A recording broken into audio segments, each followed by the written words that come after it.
Chers élèves, dans cette vidéo, je vais vous proposer un petit retour sur la question 12 du quiz de lecture sur l'île des esclaves de Marivaux. Avant toute chose, je voudrais vous rappeler que cette question 12 était une épreuve de production orale. Or, dans une production orale, ce que l'on évalue, c'est votre capacité à improviser un discours. C'est la raison pour laquelle, si vous lisez un texte préparé, vous ne répondez pas vraiment à la question. Aussi, si vous avez évidemment la possibilité de préparer au brouillon, nous vous demandons s'il vous plaît de ne pas lire votre texte. C'est pourquoi, à partir d'aujourd'hui, toutes les épreuves de production orale comme cette question 12 se feront désormais en vidéo et face caméra. Deuxièmement, une erreur très répandue dans l'ensemble de vos productions orales. Vous êtes nombreux à avoir parlé de classe sociale, en parlant de la noblesse et des esclaves, ou alors des maîtres et des esclaves. Ces catégories-là ne sont pas des classes sociales, mais des classes juridiques, comme nous l'avons expliqué lors du diaporama de présentation du cours. En France, au XVIIIe siècle, il y a 3 classes juridiques, le clergé, la noblesse et le tiers-état.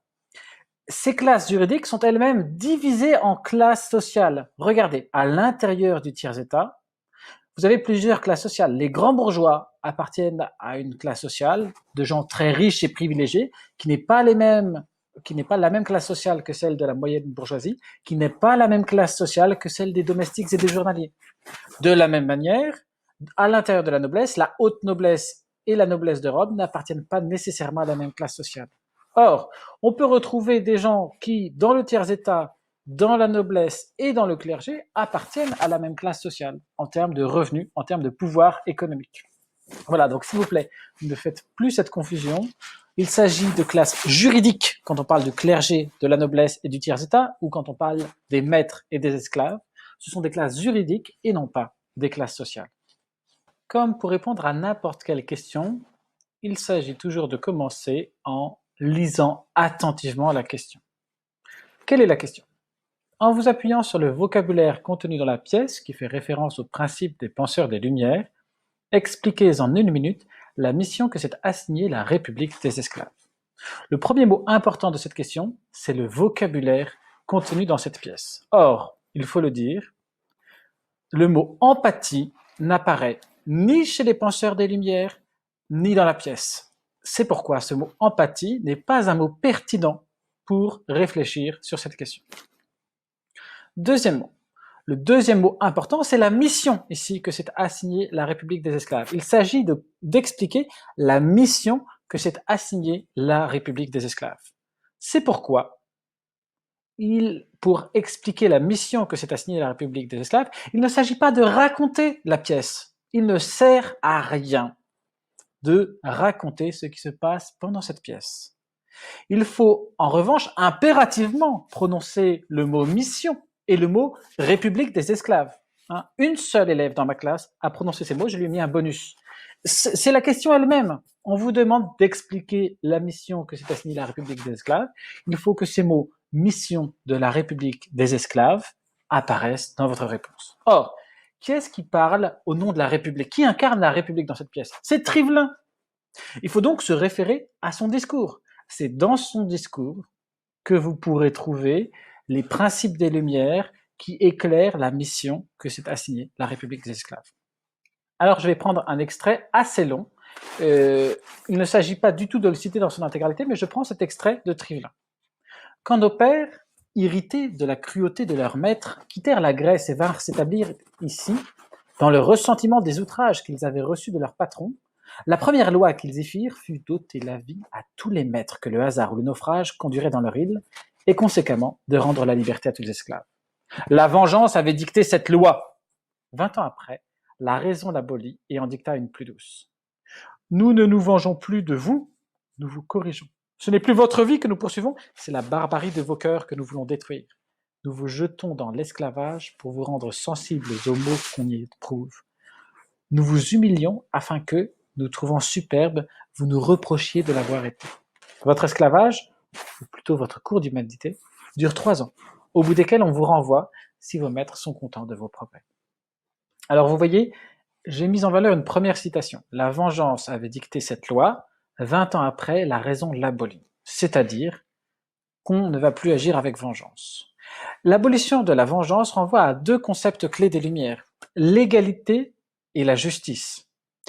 Il ne s'agit pas en effet de remplacer une inégalité entre le maître et l'esclave par une autre inégalité entre le nouveau maître et le nouvel esclave. Il ne s'agit pas de remplacer une injustice par une autre injustice. Et c'est ce que déclare Arlequin à la fin de la pièce. Nous sommes des rois et des reines. Si tout le monde est roi, tout le monde est reine, personne n'est roi, personne n'est reine.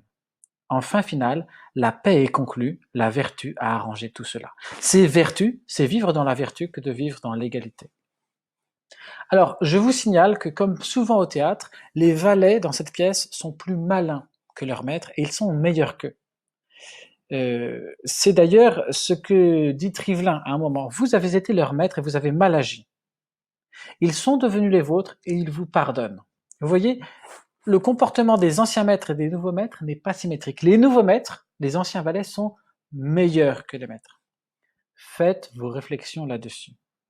Et là, cette phrase absolument admirable qui vient presque conclure la pièce, la différence des conditions n'est qu'une épreuve que les dieux font sur nous. Je ne vous en dis pas davantage. Que veut dire ici Trivelin? Évidemment, il veut dire que la différence des conditions, c'est ce qui teste la qualité de notre morale, la qualité de notre cœur. Si un jour, vous êtes dans une position de dominer, mais que vous ne dominez pas avec méchanceté, que vous ne dominez pas avec égoïsme, alors cela veut dire que vous êtes bon. Si un jour vous êtes soumis à quelqu'un et que vous vous comportez de manière bonne, de manière respectueuse vis-à-vis de la personne qui vous soumet, est-ce que vous êtes vraiment moral? Est-ce que vous êtes vraiment bon? Peut-être pas. Vous n'avez peut-être que peur. Ici, c'est vraiment une idée très intéressante qui vient de Platon. Hein. La véritable morale, elle n'est pas inspirée par la peur de la sanction, par la peur de la domination, mais elle est inspirée par le fond du cœur. Or, comment parvenir à l'égalité et à la justice sans passer par l'injustice? Comment ne pas faire une révolution, c'est-à-dire remplacer les anciens maîtres par des nouveaux maîtres? La deuxième citation que j'ai mise en valeur illustre cette manière proposée par Trivelin et par la République des esclaves pour passer de l'injustice à la justice sans renouveler l'injustice. Nous vous corrigeons.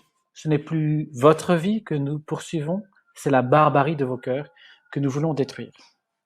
La correction des erreurs des maîtres renvoie à deux valeurs fondamentales des Lumières, la raison et l'éducation.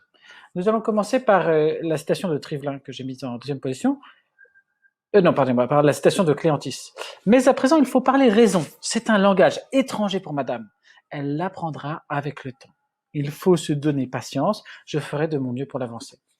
Alors, vous voyez, ici, on détecte une chose qu'on a beaucoup reproché à l'Esprit des Lumières, que les conservateurs reprochent beaucoup à l'Esprit des Lumières, c'est leur optimisme. Partant de la raison, Cléantis prétend que sa maîtresse l'apprendra avec le temps. Raison et éducation sont deux valeurs fondamentales et liées pour les Lumières. Puisque la raison est souveraine, par l'éducation, si toute personne qui rencontre la raison par l'éducation finira par devenir raisonnable. Et vous voyez donc l'éducation apparaît chez Trivelin. Votre esclave, vous vous trompez et l'on vous apprendra à corriger vos termes. La valeur de l'éducation mise en valeur par Trivelin. Nous entreprenons de vous guérir. Vous êtes moins nos esclaves, que nos malades, et nous ne prenons que 3 ans pour vous rendre saints, c'est-à-dire humains, raisonnables et généreux pour toute votre vie. Voilà le programme de l'île des esclaves. Voilà la véritable mission de l'île des esclaves, rendre les maîtres humains, raisonnables et généreux. Merci, chers élèves, d'avoir suivi cette vidéo. Et si j'ai le temps, je vais vous proposer un corrigé type, donc je vais m'enregistrer moi aussi pour répondre en 1 minute à cette question. Bon travail!